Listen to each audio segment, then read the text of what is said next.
Alrighty, now let's demonstrate statistical functions. As usual, let's first ingest the data. I'll go to get data, text CSV.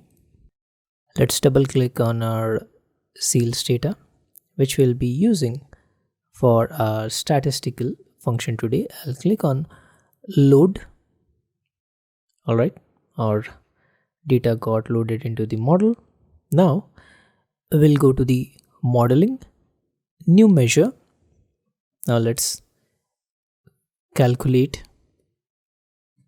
the total sales, which is the sum of the sales here. We have a sales column here, right? I'll commit by clicking on this green tick mark, and there we go, total sales we got. Now let's go to modeling again. I'll click new measure. Let's now find the average sales, which is the average of sales data what we have in the sales here. Let's click on commit. Now let's create another new measure. Now let's say I want to find the max sales, right? I'll green tick mark again, so max sales also appears. Now let's click on again new measure. Now this time I'll find the min sales. The formula will be exactly same. I'll just replace the max with min. Same goes here. The max function, instead I'll use the min. Looks good. I'll click on the green tick mark, and there we go, min sales is now there. Let's add one more measure. It will be the total quantity. Let's delete the unwanted lines. This is the total quantity, we got it.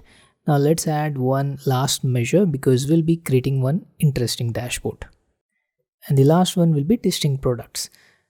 So just for statistical functions we'll be using it. Now since we got so many statistical functions, let's build one interesting visual out of it. First let's add some, maybe this time I'll add something card, maybe this looks good. Let's add here the min and max here, looks good. Let's add another visual quickly. I'll go to now home, new visual.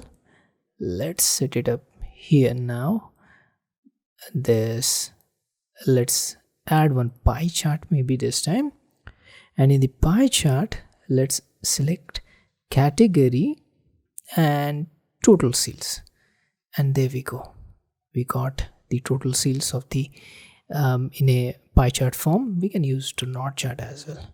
Anyway, looks good. Now let's add one more, that is the, we'll be using one more new visual. I'll add one more new visual. This time I'll use the gauge. For the gauge I'll be using the, let's say the average sales, because on the top we have min max, so average sales, and there we go, looks good. It's kind of like the speedometer kind of thing, right? So this we have created one interesting and a most striking part of Power BI is that if we click on this slice, we can see the value changes. Average sales, this is for stationery, right?